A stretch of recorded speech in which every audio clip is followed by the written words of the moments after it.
La paz de Dios, hermanos, les saludo en esta hora maravillosa. Y bueno, hermanos, voy a compartir con ustedes una exposición acerca de la historia de la iglesia cristiana, hermanos. Es muy extensa, pero voy a exponerlo de una manera resumida, sí, porque es demasiado compleja. La historia es hermosa, es edificante, conlleva muchas cosas, hermanos. Pero de inicio me gustaría que diéramos una lectura en la palabra de Dios, hermanos, y que nos vayamos al libro de los Hechos y que leamos el capítulo 2 hasta el versículo 4.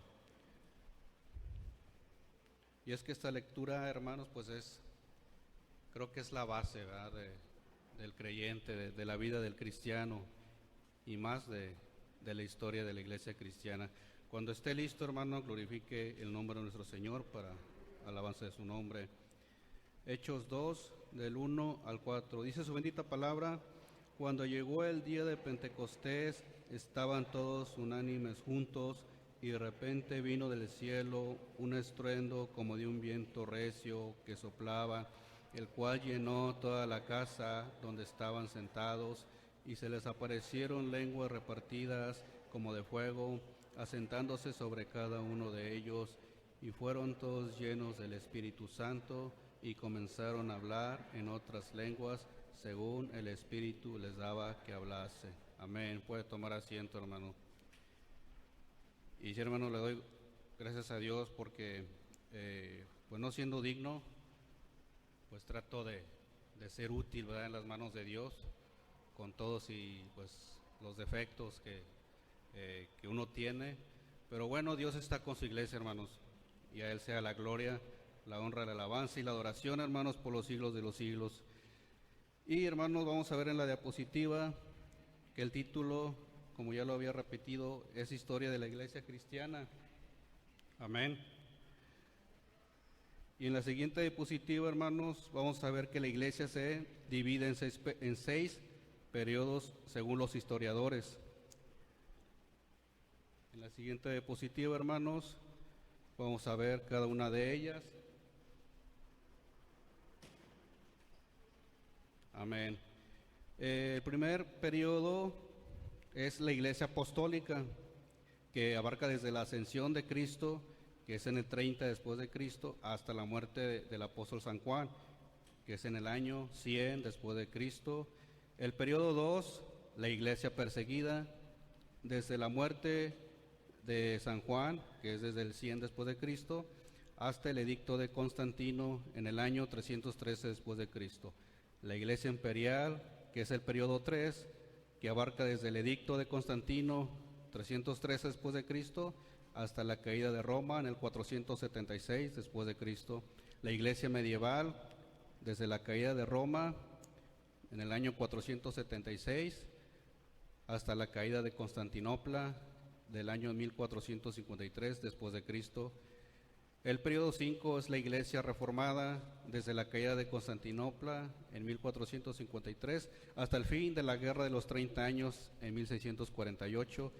Y el último periodo, que es la iglesia moderna, desde el fin de la Guerra de los 30 años en 1648 hasta la actualidad. Y el primer periodo, hermanos, que es la iglesia pentecostal, vamos a verlo de manera breve, que es desde la ascensión de Cristo, que es en el año 30 después de Cristo, hasta la predicación de Esteban en el año 35 después de Cristo. Amén. En la siguiente diapositiva, hermanos, vamos a hablar un poquito de manera breve en cuanto al año 30, desde la ascensión de nuestro Señor Jesús. Amén. Dice lo siguiente: la iglesia de Cristo comenzó su historia como un movimiento mundial el día de Pentecostés, a fines de primavera del año 30 después de Cristo, 50 días después de la resurrección de nuestro Señor y 10 días después de su ascensión. En la mañana del día de Pentecostés, mientras los seguidores de Jesús, 120 en número, estaban congregados orando, el Espíritu Santo vino sobre ellos de una manera maravillosa, Tan vivida fue la manifestación que vieron descender lenguas de fuego de lo alto que se asentaron sobre la cabeza de cada uno de los presentes. La iglesia empezó en la ciudad de Jerusalén. Amén. Gloria a Dios. Y es un tema que ya pues hemos escuchado muchas veces, hermanos. La otra parte de la historia habla de la predicación de Esteban, que abarca el año 35 después de Cristo. Dice lo siguiente, hermanos, dice: el arma de la iglesia, por cuyo medio habría de llevar el mundo a los pies de Cristo, era el testimonio de sus miembros. Debido a que contamos con varios discursos pronunciados por Pedro y ninguno durante este periodo por otros discípulos, podríamos suponer que Pedro era el único predicador. Sin embargo, una lectura cuidadosa de la historia muestra que todos los apóstoles y la iglesia testificaban del Evangelio. Cuando la iglesia tenía 120 miembros y el Espíritu descendió sobre ellos, todos se convirtieron en predicadores de la palabra. A medida que el número se multiplicaba, aumentando los testigos, pues cada miembro hablaba como un mensajero de Cristo, sin haber distinción entre clérigos y laicos. A finales de este periodo encontramos a Esteban elevándose a tal eminencia como predicador que aún los apóstoles son menos prominentes. Ese testimonio universal influyó con poder en el rápido crecimiento de la iglesia. Alabamos a Dios, hermanos, porque es el Espíritu Santo que estaba haciendo la obra. Y aquí relata cómo Esteban sobresalía. Voy a hacer un paréntesis, hermanos. Hace poco veía un video de la iglesia, de la historia de la iglesia cristiana, de la interdenominacional, y se menciona donde el fundador, el siervo de Dios, el hermano Josué Mejía, hizo un viaje a Suecia. Fue invitado a predicar allá por un lapso de 3 meses. Entonces al hermano Josué le preguntaban que cuál era el secreto, ¿verdad?, para llenar una iglesia o para que hubiera congregantes. Entonces el hermano Josué redacta que de manera muy natural él contestó: pues es que cada congregante, cada miembro de la iglesia es un predicador. Y es lo que estamos viendo ahorita. Aquí menciona cómo en la iglesia primitiva, pues sí, cada miembro era un predicador para gloria de su nombre. La siguiente parte que sigue es desde la predicación de Esteban. Y dice lo siguiente: Esteban fue el primero en la iglesia en tener la visión de un evangelio para todo el mundo, y fue eso lo que lo llevó al martirio. Entre los que escucharon a Esteban y se enojaron por sus palabras del todo repugnantes a la mentalidad judía, estaba un joven de Tarso, de la casa de Asia Menor, llamado Saulo. Se educó en Jerusalén bajo el gran Gamaliel, quien era un rabí o maestro acreditado de la ley judaica. Saulo tomó parte en el asesinato de Esteban, de modo que inmediatamente después de la muerte de este último, llegó a ser el jefe de una terrible persecución de los discípulos de Cristo. Arrestaba, ataba y azotaba tanto a hombres como a mujeres. En ese tiempo la iglesia de Jerusalén se disolvió y sus miembros se esparcieron a otros lugares. Sin embargo, a donde quiera que iban, Samaria, Damasco o aún tan lejos como Antioquía de Siria, se constituían en predicadores del evangelio y establecían iglesias. De este modo, el fiero odio de Saulo se constituyó en un factor benéfico para la propagación de la iglesia. Amén, aleluya, hermanos, damos gloria a Dios por esto. Ciertamente fueron víctimas de una persecución muy sanguinaria, hermanos, pero el Espíritu de Dios estaba con la iglesia, y teniendo el Espíritu de Dios, ellos podían soportar estas duras pruebas. La otra parte es hasta el concilio de Jerusalén, que es en el 50 después de Cristo. Amén. Y dice lo siguiente: el elemento ultrajudío en la iglesia sostenía que no podía haber salvación fuera de Israel. De ahí que todos los discípulos gentiles debían circuncidarse y observar las reglas judaicas. Los maestros progresistas, encabezados por Pablo y Bernabé, declaraban que el evangelio era para judíos y gentiles bajo la misma base de fe en Cristo, sin tomar en cuenta la ley judaica. Entre estos dos grupos surgió una controversia que amenazó una división en la iglesia. Finalmente se celebró un concilio en Jerusalén para considerar la cuestión del estado de los miembros gentiles y establecer una regla para la iglesia. Con esta resolución se terminó el periodo de transición de una iglesia cristiana judía a una iglesia para toda raza y país. Un concilio en el 50, porque si bien al principio se tenía la idea, hermanos, de que la iglesia únicamente era para la raza judía, ¿sí?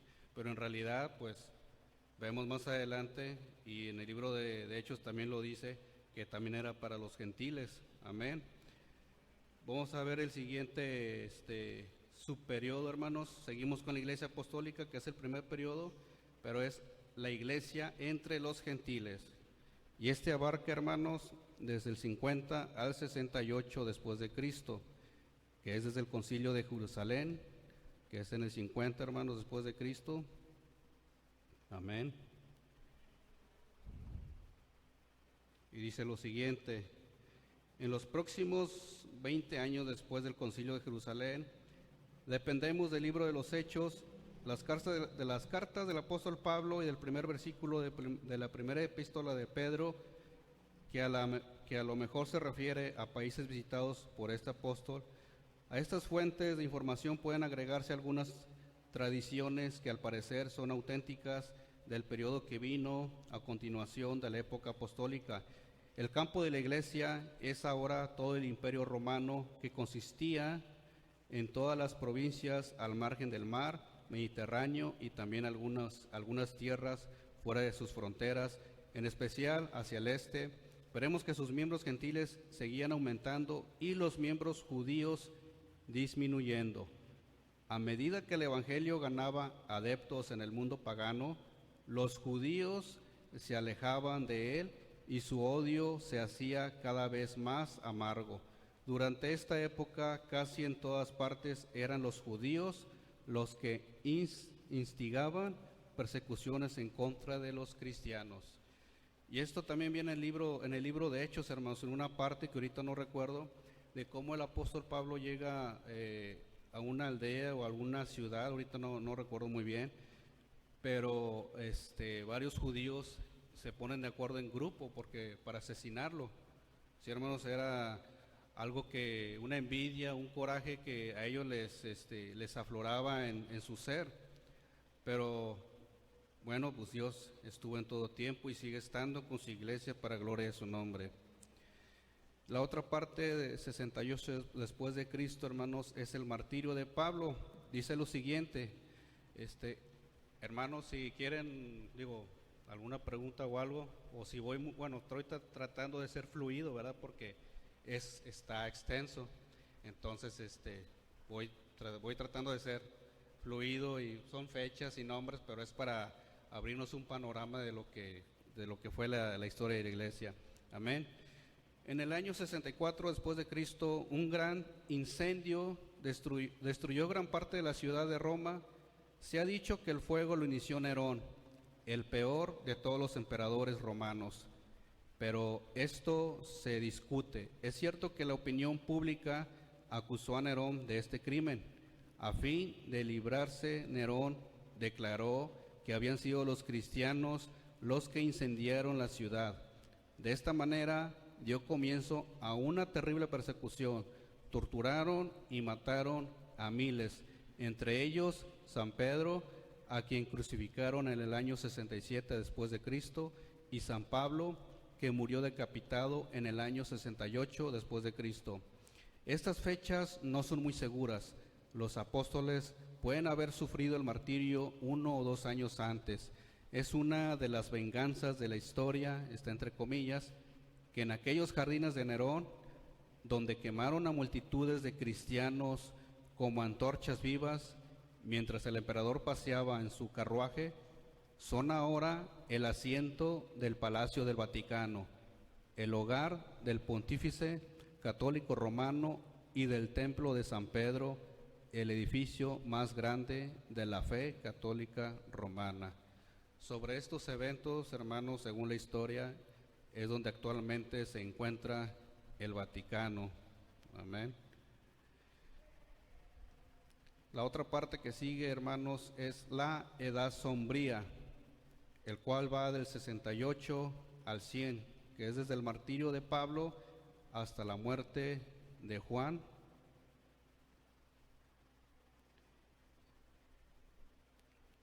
Amén. Dice lo siguiente: a la última generación del primer siglo, del 68 al 100 después de Cristo, la llamamos la Edad Sombría, en parte porque las tinieblas de la persecución estaban sobre la iglesia, pero en especial porque de todos los periodos de la historia es el que menos sabemos.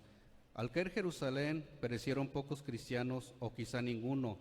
Esta destrucción fue lo que puso fin para siempre a toda relación entre el judaísmo y el cristianismo. De ahí en adelante los judíos y los cristianos se separaron. Alrededor del 90 después de Cristo, el cruel e indigno emperador Domiciano empezó una segunda persecución imperial de cristianos. Asesinó a miles de creyentes, sobre todo en Roma e Italia. Sin embargo, esta persecución, como la de Nerón, fue esporádica y local. No se extendió por todo el imperio. En ese tiempo, a San Juan, el último de los apóstoles, y quien viviera en Éfeso, lo prendieron y lo llevaron a la isla de Patmos, en el mar Egeo. Fue allí donde recibió la revelación que aparece en el último libro del Nuevo Testamento. Muchos eruditos, sin embargo, señalan que esta obra se escribió antes, alrededor del 69 después de Cristo. Poco después de la muerte de Nerón, es probable que Juan muriera en Éfeso aproximadamente en el 100 después de Cristo. Gloria a Dios. Y hermanos, sigue el otro periodo, que es la iglesia perseguida, que va desde la muerte de Juan, del 100 después de Cristo, hasta el edicto de Constantino en el año 313 después de Cristo.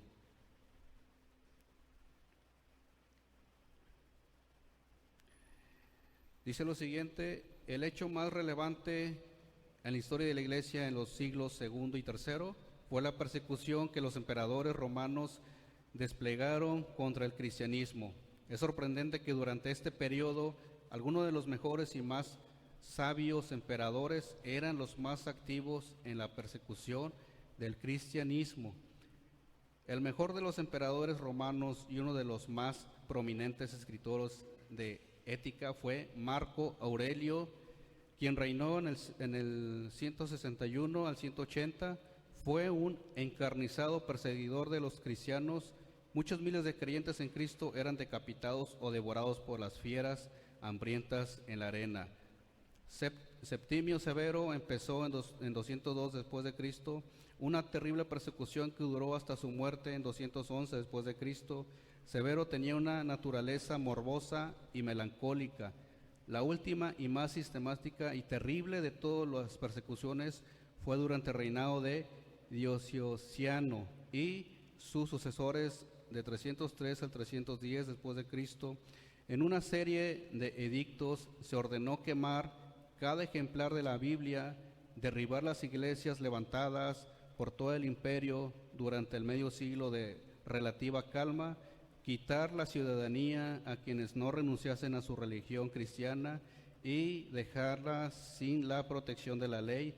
En algunos lugares reunían a los cristianos en sus templos y los incendiaban. Así perecían los creyentes dentro de sus paredes. Se dice que el emperador Diocleciano erigió un monumento con la inscripción: en honor de la exterminación de la superstición cristiana. Vemos aquí pues este varón que no tenía temor de Dios. Y hermanos, es historia de la iglesia cristiana. Se escucha dura, hermanos, se escucha cruel. Creo que el día de hoy sería muy difícil soportar estas pruebas, pero el Dios que estuvo con ellos, hermanos, es el mismo Dios que está con nosotros presentes en esta hora, hermanos, y esto nos debe de llevar a reflexionar, hermanos, que tenemos que dar gracias a Dios porque tenemos libertad el día de hoy, hermanos, de venir a la casa de Dios, tenemos libertad de alabarle, de orar a Dios, de leer la palabra, hermanos. Estamos en esa bendición, hermanos. Y seguimos con el tema, hermanos. La segunda parte de esta parte es formación del canon Nuevo Testamento, es el desarrollo de la organización eclesiástica y el desarrollo de la doctrina. Ya hemos visto que los escritos del Nuevo Testamento se terminaron poco después del principio del segundo siglo, quizá en el 110 después de Cristo. Sin embargo, el establecimiento de estos libros y solo de estos como el canon o regla de fe con autoridad divina no fue inmediato. No todos estos libros se aceptaban en todas partes como escritura inspirada. Algunos de ellos, especialmente Hebreos, Santiago, Segunda de Pedro y Apocalipsis, los aceptaron en Oriente, pero por muchos años los rechazaron en Occidente. Después de morir Pedro y Pablo y durante 50 o 60 años, la historia de la Iglesia está en blanco. Sin embargo, es un hecho digno de notarse que durante todo el periodo que estamos considerando, ningún obispo reclamó para sí autoridad de carácter universal, una autoridad sobre los obispos, como más tarde lo hizo el obispo de Roma. Otra característica distintiva en este periodo fue el desarrollo de la doctrina. En la época apostólica, la fe era de corazón, una rendición personal de la voluntad a Cristo como Rey y Señor, una vida de acuerdo con su ejemplo debido a que el Espíritu moraba internamente. Sin embargo, en el periodo que estudiamos ahora, la fe poco a poco llegó a ser mental, una fe del intelecto, una fe que creía en un sistema de doctrina riguroso e inflexible. Se enfatizaba la sana doctrina antes que la vida espiritual. Y vamos a ir viendo, hermanos, cómo va a ir cambiando las cosas conforme va transcurriendo la historia de la Iglesia. En la siguiente diapositiva, la tercera parte, dice desarrollo de sectas y herejías y condición de la Iglesia. Dice lo siguiente: los cristianos de los siglos segundo y tercero lucharon en contra de herejías y doctrinas corruptas dentro de su propio redil. Entre ellos están los gnósticos, del griego gnosis, sabiduría. Creían que del Dios supremo emanaba un gran número de deidades inferiores, algunos benéficos, otras malignas. Empiezan a salir ese tipo de pensamientos, hermanos. Está en el grupo de los ebionitas, de una palabra hebrea que significa pobre. Eran cristianos judíos que insistían que las leyes y costumbres judaicas debían ser observadas. Otro grupo son los maniqueos, de origen persa. Se les llamó así debido a su fundador, Maní, a quien el gobierno persa mató en el 276 después de Cristo.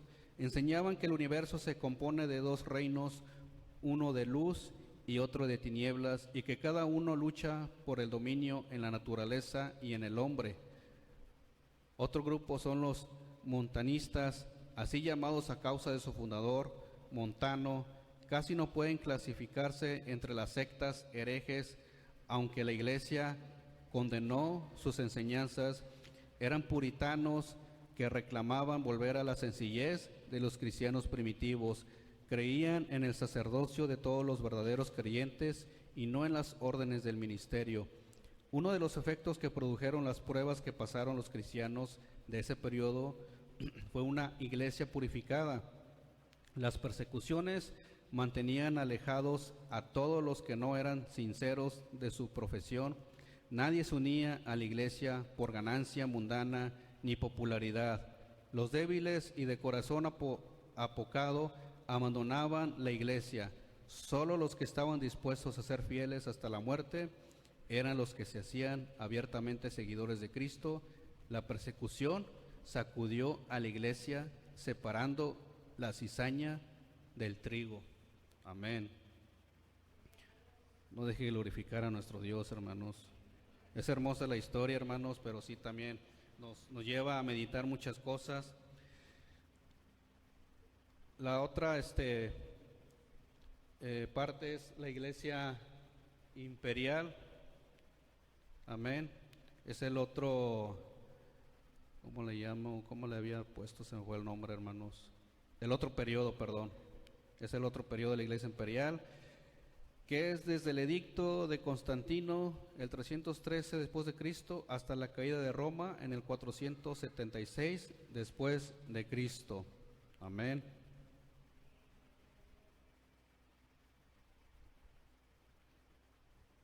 Gloria a Dios.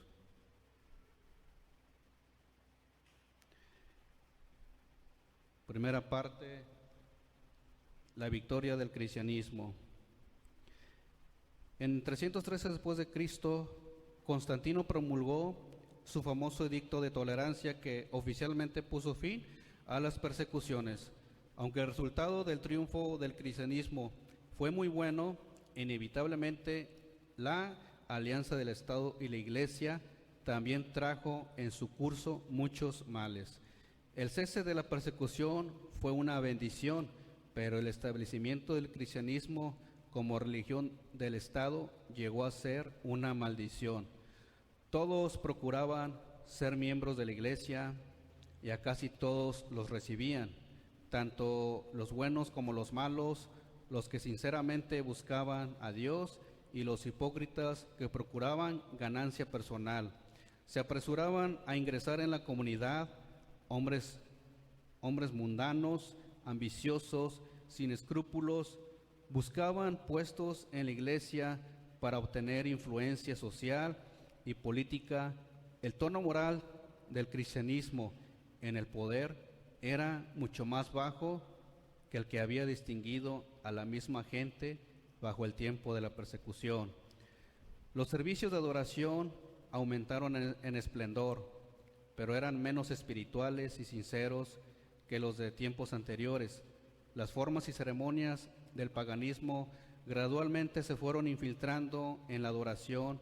Algunas de las antiguas fiestas paganas llegaron a ser fiestas de la iglesia con cambio de nombre y de adoración.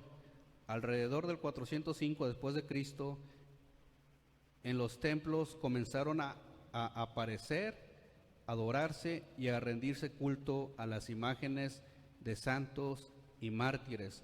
La adoración de la Virgen María sustituyó a la adoración de Venus y Diana. La cena del Señor llegó a ser un sacrificio en lugar de un acto recordatorio. El anciano evolucionó de predicador a sacerdote. Vemos, hermanos, cómo se fue corrompiendo la iglesia, cómo se le fue dando cavidad a este tipo de situaciones.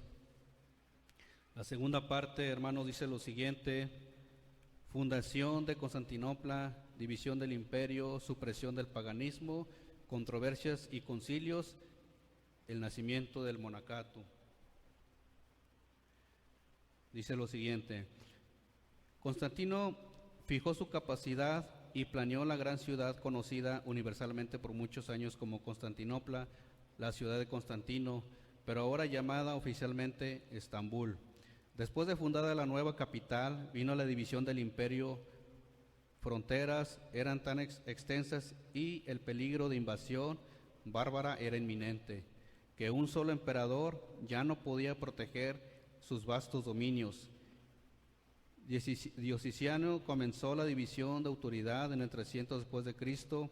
Constantino también nombró emperadores asociados y en el 375 después de Cristo, Teodosio completó la separación. Desde el tiempo de Teodicio, el mundo romano se dividió en oriental y occidental, separados por el mar Adriático.